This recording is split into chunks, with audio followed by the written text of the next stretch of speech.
BRS అధినేత కేసీఆర్ అధ్యక్షతన కాసేపట్లో రాష్ట్ర కార్యవర్గ సమావేశం జరగనుంది. తెలంగాణ భవన్లో మధ్యాహ్నం 2 గంటలకు జరగనున్న ఈ మీటింగ్కు కేసీఆర్ అధ్యక్షత వహిస్తారు. 6 నెలల తరువాత తెలంగాణ భవన్కు తొలిసారి ఆయన రానున్నారు. శ్రేణులకు దిశానిర్దేశం చేయనున్నారు.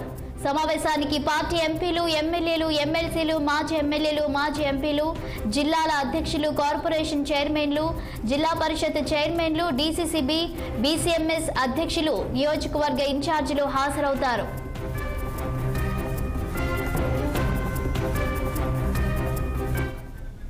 బీఆర్ఎస్ పార్టీ ఆవిర్భవించి ఏప్రిల్ 27తో 25వ సంవత్సరంలోకి అడుగుపెడుతున్న నేపథ్యంలో సమావేశం నిర్వహిస్తున్నట్లు కేటీఆర్ తెలిపారు. పార్టీ సిల్వర్ జూబ్లీ వేడుకల నిర్వహణతో పాటు పార్టీ సభ్యత్వ నమోదు, పార్టీ నిర్మాణం తదితర నిర్మాణాత్మక అంశాలపై విస్తృత స్థాయిలో చర్చించనున్నట్లు ఆయన వెల్లడించారు.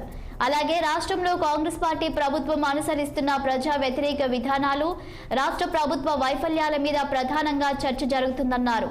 ప్రభుత్వ వైఫల్యాలను ఎండగట్టేందుకు పార్టీ శ్రేణులు చేపట్టవలసిన కార్యాచరణపై సమగ్రంగా చర్చిస్తామన్నారు. సమావేశానికి ఆహ్వానితులందరూ ఖచ్చితంగా హాజరు కావాలని పిలుపునిచ్చారు కేటీఆర్.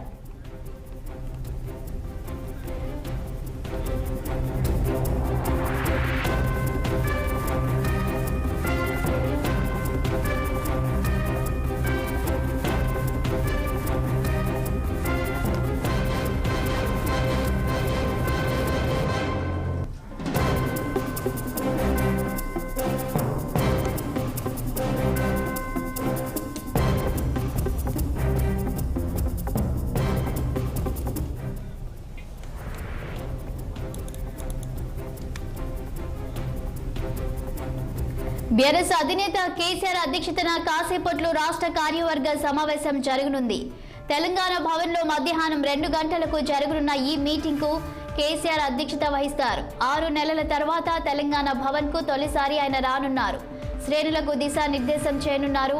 ఈ సమావేశానికి పార్టీ ఎంపీలు, ఎమ్మెల్యేలు, ఎమ్మెల్సీలు, మాజీ ఎమ్మెల్యేలు, మాజీ ఎంపీలు, జిల్లాల అధ్యక్షులు, కార్పొరేషన్ చైర్మన్లు, జిల్లా పరిషత్ చైర్మన్లు, డీసీసీబీ, బీసీఎంఎస్ అధ్యక్షులు, నియోజకవర్గ ఇన్ఛార్జీలు హాజరవుతారు. బీఆర్ఎస్ పార్టీ ఆవిర్భవించి ఏప్రిల్ 27తో 25వ సంవత్సరంలోకి అడుగుపెడుతున్న నేపథ్యంలో సమావేశం నిర్వహిస్తున్నట్లు కేటీఆర్ తెలిపారు. పార్టీ సిల్వర్ జూబ్లీ వేడుకల నిర్వహణతో పాటు పార్టీ సభ్యత్వ నమోదు, పార్టీ నిర్మాణం తదితర నిర్మాణాత్మక అంశాలపై విస్తృత స్థాయిలో చర్చించనున్నట్లు ఆయన వెల్లడించారు. అలాగే రాష్ట్రంలో కాంగ్రెస్ పార్టీ ప్రభుత్వం అనుసరిస్తున్న ప్రజా వ్యతిరేక విధానాలు, రాష్ట్ర ప్రభుత్వ వైఫల్యాల మీద ప్రధానంగా చర్చ జరుగుతుందన్నారు.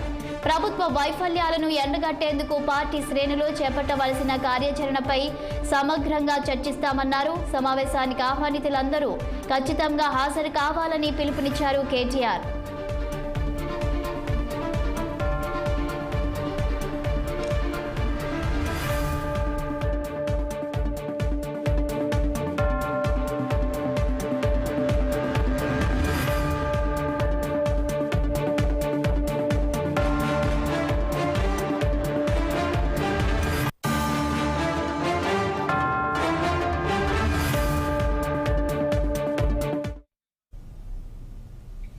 హన్మకొండ జిల్లా భీమదేవరపల్లి మండలం